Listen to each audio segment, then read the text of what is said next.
আসসালামু আলাইকুম, সবাইকে স্বাগতম। প্রিয় শিক্ষার্থী বন্ধুরা, আজকে আমি জাবেদা, বিশেষ করে ভ্যাট সংক্রান্ত জাবেদা প্রস্তুত করার ক্ষেত্রে সৃজনশীল প্রশ্ন কীভাবে লিখতে হয় তা একটু আলোচনা করার চেষ্টা করব। আলোচনায় তোমাদের সাথে আছি আমি মোহাম্মদ সিরাজুল ইসলাম।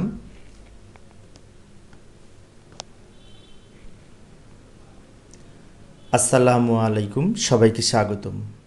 প্রিয় শিক্ষার্থী বন্ধুরা, আজকে আমি জাবেদা প্রস্তুত করার ক্ষেত্রে যদি ভ্যাট থাকে তো ভ্যাট সংক্রান্ত লেনদেনের সৃজনশীল সমস্যার সমাধান কিভাবে করা যায় তা আলোচনা করব। তো আলোচনায় তোমাদের সাথে আছি আমি মোহাম্মদ সিরাজুল ইসলাম, বরিশাল সরকারি model school and college, Barishal. তো চলো শুরু করা যাক। তো প্রিয় শিক্ষার্থী বন্ধুরা, এই যে আমি এখানে একটু উদ্দীপক উপস্থাপন করলাম, সৃজনশীল প্রশ্ন লক্ষ্য করি। এইখানে এই যে ক্রয় করা হয়েছে এর মধ্যে ভ্যাট অন্তর্ভুক্ত আছে, বিক্রয় করা হয়েছে এর মধ্যে ভ্যাট অন্তর্ভুক্ত আছে, ক্রয়কৃত পণ্য ফেরত, বিক্রয়কৃত পণ্য ফেরত, আবার ভ্যাট সরকারি কোষাগারে জমা দেওয়া আছে। অ্যাকচুয়ালি প্রত্যেকটা লেনদেনের সাথে ভ্যাট আছে। এর পরিপ্রেক্ষিতে আমরা নিট ক্রয়ের উপর ভ্যাট নির্ণয় করতে বলেছে ক নাম্বারে, আর খ নাম্বারে বলেছে প্রথম 4টি লেনদেনের জাবেদা, গ নাম্বারে বলেছে ভ্যাট চলতি হিসাব। যাই আমরা সমাধানের চেষ্টা করি। তো এই যে লক্ষ্য করি, ক নম্বরের সমাধানের জন্য এভাবে ছক অঙ্কন করতে পারি। নিট ক্রয়ের উপরে ভ্যাটের পরিমাণ নির্ণয়। তো ভ্যাট সংক্রান্ত যে লেনদেনগুলি ছিল এখানে উপরে নিয়ে এসেছি। এখানে যে বাকিতে মাল ক্রয় আর ক্রয় ফেরত, এই দুটাকে সমন্বয় করে আমরা ভ্যাট নির্ণয় করব।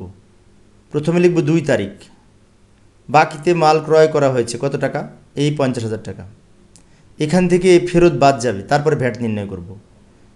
25 তারিখ বাদ ক্রয় ফেরত, এই 4,000 টাকা। বিয়োগ করে 46,000 টাকা হবে। 46,000 প্রথম ঘরে লিখলেও হবে, শেষের ঘরে লিখলেও হবে, সমস্যা নেই। এটার নাম নিট ক্রয়। লিখে ডাবল দাগ দিয়ে দিলাম। আমাদের কিন্তু বলেছে নিট ক্রয়ের উপর ভ্যাট নির্ণয় করতে, সেজন্য এটা এই অংশটা এখানেই শেষ। এইবার ভ্যাট নির্ণয় করব। এই নিট ক্রয়ের উপরে কত পার্সেন্ট, কিছু না বলা থাকলে ভ্যাট 15% ধরতে হয়, কিন্তু 15% সরাসরি কাটলে হবে না। ভ্যাট যেহেতু অন্তর্ভুক্ত আছে সেজন্য নিয়ম হচ্ছে এই 46,000 লিখব, লিখে গুণ চিহ্ন দিব, দেওয়ার পরে উপরে 15, নিচে 115 লিখব। গুণ 15 ভাগ 115, কারণ 15% হারে ভ্যাট অন্তর্ভুক্ত থাকলে ভ্যাট সহ 115 টাকা হয়, সেজন্য গুণ 15 ভাগ 115। 46,000কে গুণ 15 ভাগ 115 দিয়ে হিসেব করলে 6,000 টাকা হবে, যেটি ভ্যাটের পরিমাণ ক্রয়ের উপর ভ্যাট হিসেবে গণ্য হবে। তো আবার আমরা সেই উদ্দীপকে ফিরে যাব। খননের জন্য প্রথম 4টি লেনদেনের জাবেদা, 1 তারিখ, 2 তারিখ, 10 তারিখ, 25 তারিখ, এই 25 তারিখ পর্যন্ত এই লেনদেনগুলি জাবেদা করব। তো একটা কাজ করি, লেনদেনগুলি নিয়ে যাই। এই যে আমি এখানে নিয়ে আসলাম লেনদেনগুলি, নিচে ছক অঙ্কন করলাম জাবেদার, আর উপরে উদ্দীপকের অংশটা লিখে রাখলাম, যেটা দেখে জাবেদা করব। 2019 জানুয়ারি 1, প্রথমে বলেছে জনাব বশির 20,000 টাকা 30,000 টাকা নগদ, 20,000 টাকার পণ্যদ্রব্য নিয়ে ব্যবসা শুরু করেছে। তাহলে কি হবে, নগদান হিসাব ডেবিট, এই 30,000 টাকা। পণ্যদ্রব্য মানে ক্রয় ধরতে হবে, ক্রয় হিসাব ডেবিট। পণ্যদ্রব্য বলে কোনো হিসাব হয় না, ক্রয় হিসাব ডেবিট, এই 20,000 টাকা। আর মূলধন হিসাব ক্রেডিট হবে, 30 আর 20 যোগ করে 50,000 টাকা। ব্যাখ্যায় লিখতে পারি নগদ ও পণ্যদ্রব্য নিয়ে ব্যবসা শুরু। এরপরে 19, আবার 2 তারিখ, সাল আর লেখার দরকার নেই। এইটা লক্ষ্য করি, ভ্যাট সহ ক্রয়, ক্রয় করা হয়েছে 50,000 টাকা, যার মধ্যে 15% ভ্যাট অন্তর্ভুক্ত আছে। কিভাবে করব, জাবেদা লিখব ক্রয় হিসাব ডেবিট, ভ্যাট চলতি হিসাব ডেবিট, আর এই প্রদেয় হিসাব ক্রেডিট, যেহেতু বাকিতে। এইবার টাকা কিভাবে লিখলাম ভালো করে লক্ষ্য করি। এই যে 50,000 টাকা আছে, এটা ভ্যাট এবং ক্রয় দুইটা যোগ করে, সেই জন্য আমরা যে প্রদেয় হিসাব ক্রেডিট করেছি না, ওইখানে লিখব 50,000 টাকা, 50,000। আর এর উপরে গুণ 15 ভাগ 115 দিয়ে হিসেব করে যেটা হয় সেটা ভ্যাটে লিখব। তারপর কি করব, এই 50,000 থেকে 6,522 টাকা বাদ দিয়ে এই উপরেরটা হবে। আবার বলি বিষয়টা, 50,000 টাকাকে গুণ 15 ভাগ 115 দিয়ে হিসেব করে ভ্যাটে লিখব, এই 6,522 টাকা। তারপরে 50 থেকে 6,522 বিয়োগ করে এই টাকাটা পাবো, এটা সবার শেষে লিখব। ব্যাখ্যা লিখব 15% ভ্যাট সহ পণ্য ক্রয় বাকিতে। তো আমাদের 4টা লেনদেন বলেছিল, 2টা লিখেছি, আরও 2টা বাকি আছে, ওই 2টা আমরা পরের স্লাইডে দেখাই। এই যে এইখানে। এবার বাকিতে পণ্য বিক্রি করেছে, এর মধ্যেও ভ্যাট আছে, তাহলে এইখানে কী জাবেদা করব? 10 তারিখ। এখানে করব দেনাদার হিসাব ডেবিট, বিক্রয় হিসাব ক্রেডিট, দেনাদার হিসাব ডেবিট, এই 70,000 টাকা সম্পূর্ণ লিখব। বিক্রয় হিসাব ক্রেডিট এবং ভ্যাট চলতি হিসাব ক্রেডিট। এবার টাকা কীভাবে লিখলাম লক্ষ্য করি। প্রাপ্য হিসাব ডেবিট, প্রাপ্য হিসাবের আর এক নাম দেনাদার। প্রাপ্য হিসাব ডেবিট, এই 70,000-এর সম্পূর্ণ টাকা। আর এই 70,000-কে 15 দিয়ে গুণ করে 115 দিয়ে ভাগ করে যেটা হবে সেটা ভ্যাটে লিখবো, এই ভ্যাট চলতি হিসাবে লিখব। তারপরে এই 70,000 থেকে এই 9,130 বিয়োগ করে শেষের টাকাটা পাবো। আর একবার বলছি টাকা কীভাবে লিখলাম লক্ষ্য করি। এই 70,000 টাকা প্রশ্নে ছিল ভ্যাট সহ, এটা আমরা প্রাপ্য হিসাবে লিখব ডেবিট দিকে। আর ভ্যাট তো 15%, তাহলে গুণ 15 ভাগ 115। এই 70,000-কে গুণ 15 ভাগ 115 দিয়ে হিসাব করে যেটা হয় সেটা এইখানে লিখব। এবার 70,000 থেকে এই 9,130 টাকা বিয়োগ করে বাকিটা বিক্রয় হিসাবে লিখব, ভ্যাট বাদে বিক্রয় হিসাবে যাবে।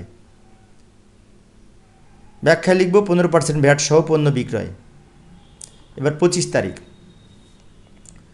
25 তারিখ ক্রয় ফেরত দেওয়া হলো। আচ্ছা, ভ্যাট যদি না থাকতো তাহলে ক্রয় ফেরতের কী জাবেদা করতাম? পাওনাদার ডেবিট, ক্রয় ফেরত ক্রেডিট, তাই না? তো এখানেও তাই হবে, পাওনাদার ডেবিট, ক্রয় ফেরত ক্রেডিট, ভ্যাট চলতি হিসাব ক্রেডিট। ক্রয় ফেরত ক্রেডিট এবং ভ্যাট চলতি হিসাব ক্রেডিট, দুইটা ক্রেডিট হবে। টাকা কিভাবে লিখব লক্ষ্য করি। প্রথমে এই 4,000 টাকা লিখব প্রদেয় হিসাবে, যেটা ডেবিট দিকে। তারপর এইটাকে গুণ 15 ভাগ 115 দিয়ে হিসেব করে যেটা হয় সেটা লিখব এই ভ্যাট চলতি হিসাবে। সবার শেষে এই 4,000 থেকে 522 বিয়োগ করে এটা হবে। টাকা কিভাবে লিখলাম আর একবার বলছি। প্রদেয় হিসাবে ডেবিট লিখব এই 4,000 টাকা। এই 4,000-কে 15 দিয়ে গুণ, তারপরে এই 4,000-কে 15 দিয়ে গুণ 115 দিয়ে ভাগ করে 522 টাকা পেলাম, যেটি ভ্যাট সোজা লিখব। এবার 4,000 থেকে 522 টাকা বিয়োগ করে এই টাকাটা পাবো, যেটি ক্রয় ফেরত হিসেবে গণ্য হবে। ব্যাখ্যা লিখব ভ্যাট সহ ক্রয়কৃত পণ্য ফেরত দেওয়া হলো। এইভাবে আমরা ভ্যাট সহ এই জাবেদা করতে পারি। তো আবার আমরা সেই উদ্দীপকে ফিরে এলাম। গণনের সমাধানের জন্য ভ্যাট চলতি হিসাব প্রস্তুত করতে বলেছে।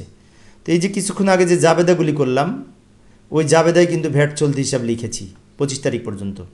পরে 28, 29, 30 তারিখেও ভ্যাট আছে। তাহলে আমরা ওই জাবেদা এবং আরও 2টা লেনদেন সবগুলো নিয়ে এখন ভ্যাট চলতি হিসাবের খতিয়ান করব। ভ্যাট চলতি হিসাব বলতে খতিয়ান প্রস্তুত করতে বলেছে।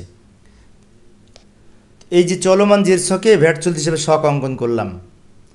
এখন ওই যে ভ্যাট সংক্রান্ত জাবেদা করেছিলাম 2 তারিখ, 10 তারিখ, 25 তারিখ, ওই জাবেদাগুলি উপরে লিখে রাখলাম। আমি একটু বিচ্ছিন্নভাবে লেখা হয়েছে, উপায় নাই, কারণ এইভাবে লেখা থাকলে আমাদের অঙ্ক করতে সুবিধা হবে। এখন আমাদের জাবেদা করেছিলাম 25 তারিখ পর্যন্ত, 28 তারিখ, 30 তারিখ, এই দুটাতেও কিন্তু ভ্যাট ছিল, তো ওই দুটো এখানে লিখে রাখলাম। এবার লক্ষ্য করি কিভাবে করব। ভ্যাট চলতি হিসাবের এই যে এইখান থেকে শুরু করি। কি বলছে? ভ্যাট চলতি হিসাব ডেবিট কয় টাকা? 6,522 টাকা।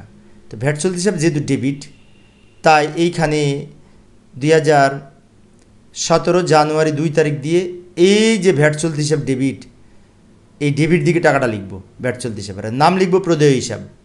প্রদেয় হিসাব নাম লিখব, কারণ ভ্যাট চলতি হিসাবের বিপরীতে প্রদেয় হিসাব ছিল। আর টাকা লিখব এই 6,522 টাকা ডেবিট দিকে। তারপর এই টাকাটা আবার ডেবিট দিকে জেরের ঘরে চলে যাবে। একটা তারিখ হলো। এবার এইখানে আসি, এখানে কিন্তু ভ্যাট চলতি হিসাব ক্রেডিট। তাহলে আবার আমরা 10 তারিখ লিখব। ভ্যাট চলতি হিসাব ক্রেডিট, টাকা হবে, নাম হবে এই প্রাপ্য হিসাব। প্রাপ্য হিসাব নাম লিখে ভ্যাট চলতি হিসাবের ক্রেডিট দিকে টাকা লিখব 9,130 টাকা। তাহলে এই ভ্যাট চলতি হিসাবের এই ক্রেডিট দিকে টাকা লিখব, কারণ এখানে কিন্তু ক্রেডিট, সেই জন্য। এবার ডেবিট আর ক্রেডিট বিয়োগ করে ক্রেডিট বড়, বিষয়টি আবারও বলছি লক্ষ্য করি। ডেবিট আর ক্রেডিট বিয়োগ করে ক্রেডিট বড়, তাই বিয়োগ করে ব্যালেন্সটা ক্রেডিট দিকে বসবে। আর একবার বলছি লক্ষ্য করি, ডেবিট আর ক্রেডিটের পার্থক্যের মধ্যে ক্রেডিট বড়, কত বড় বিয়োগ করে সেটা ক্রেডিট দিকে বসবে। আর যদি ডেবিট বড় হতো ডেবিট দিকে বসতো। এই দুটো হয়েছে। এখন এই যে 25 তারিখ, 25 তারিখ আবার ভ্যাট চলতি হিসাব ক্রেডিট 522 টাকা। তাহলে ভ্যাট চলতি হিসাবের ক্রেডিট দিকে 522 টাকা লিখবো, তাই না? ভ্যাট চলতি হিসাবের ক্রেডিট দিকে নাম লিখব কি এই প্রদেয় হিসাব। আর ভ্যাট চলতি হিসাবের ক্রেডিট দিকে 522 টাকা লিখবো এই ক্রেডিট দিকে। এখন এটাও ক্রেডিট এটাও ক্রেডিট, ক্রেডিট ক্রেডিট যোগ করে ক্রেডিট দিকে বসবে 3130 টাকা, ক্রেডিট ক্রেডিট যোগ করে ক্রেডিট দিকে বসবে। জাবেদায় যেগুলি ছিল সেগুলি লেখা হয়েছে। এবার 28 তারিখে বিক্রয়কৃত পণ্য ফেরত পাওয়া গেল ভ্যাট সহ। তাহলে এই 8,000 টাকার মধ্যে ভ্যাট কত হবে, তাই না? 8,000 টাকা নিয়ে কিন্তু জাবেদা হবে, ভ্যাটের আলাদা জাবেদা যেটুকু হবে সেটুকু ভ্যাট চলতি হিসাবে বসবে। তো এখানে জাবেদা করব বিক্রয় ফেরত ডেবিট, ভ্যাট চলতি হিসাব ডেবিট, আর দেনাদার ক্রেডিট। সেজন্য নাম হবে প্রাপ্য হিসাব বা দেনাদার হিসাব, প্রাপ্য হিসাব। আর টাকা হবে 8,000কে 15 দিয়ে গুণ 115 দিয়ে ভাগ। বিষয়টি আবারও বলি, 15 দিয়ে গুণ 115 দিয়ে ভাগ করে ডেবিট দিকে টাকা বসবে। কেন ডেবিট দিকে টাকা বসবে? বিক্রয় ফেরতের সময় ভ্যাট থাকলে জাবেদা হবে বিক্রয় ফেরত ডেবিট, ভ্যাট চলতি হিসাব ডেবিট, দেনাদার ক্রেডিট বা প্রাপ্য হিসাব ক্রেডিট। তো প্রাপ্য হিসাব নাম লিখে ডেবিট দিকে টাকা লিখব। টাকা বের হলো কীভাবে? 8,000 গুণ 15 ভাগ 115 দিয়ে এটা পেলাম। আবার জের করব 3,150 টাকা ক্রেডিট ব্যালেন্স, ক্রেডিট থেকে ডেবিট বিয়োগ করে ক্রেডিট বড়, পার্থক্য যেটা সেটা ক্রেডিট দিকেই বসবে। আবারও বলছি, এই 3,150 টাকা ক্রেডিট আর এটা ডেবিট, ক্রেডিট থেকে ডেবিট বিয়োগ করে ক্রেডিট দিকে বসবে। এবার আমরা 30 তারিখ করব। 30 তারিখের কি বলেছে? সরকারি কোষাগারে ভ্যাট জমা দেওয়া হলো। তো সরকারি কোষাগারে ভ্যাট জমা দেওয়া হলো বলতে বোঝায় যে জাবেদায় আমরা সরকারি কোষাগারে জমা দিলে ভ্যাট চলতি হিসাবে ডেবিট হবে, নগদান ক্রেডিট হবে। সেজন্য ভ্যাট চলতি হিসাবে ডেবিট দিকে টাকা বসবে, নাম হবে নগদান হিসাব। আর জাবেদায় হবে ভ্যাট চলতি হিসাব ডেবিট, নগদান ক্রেডিট। তাহলে ভ্যাট চলতি হিসাবে ডেবিট দিকে টাকা লিখব, এই 2,000 টাকা, নাম লিখব নগদান হিসাব। এবার এই ভ্যাটের সাথে এই ভ্যাট বিয়োগ হবে, এটা ক্রেডিট আর এটা ডেবিট, বিয়োগ করে 87,000 টাকা ক্রেডিট উদ্বৃত্ত থাকবে 87। এবার জের করার সময় এই 2,087 থেকে 2,000 বিয়োগ করে 87 টাকা থাকবে, যেটি ভ্যাট চলতি হিসাবে ক্রেডিট জের হিসেবে গণ্য হবে। এইভাবে আমরা ভ্যাট চলতি হিসাবে জের প্রস্তুত করার জন্য ভ্যাট চলতি হিসাব চলমান জের ছকের মাধ্যমে খতিয়ান করতে পারি। আশা করি তোমরা এখন পারবে। তো প্রিয় শিক্ষার্থী বন্ধুরা, এই ছিল আমার আজকের আলোচনার বিষয়। পরিশেষে সবাই ভালো থাকবে এবং সুস্থ থাকবে এই কামনায় খোদা হাফেজ।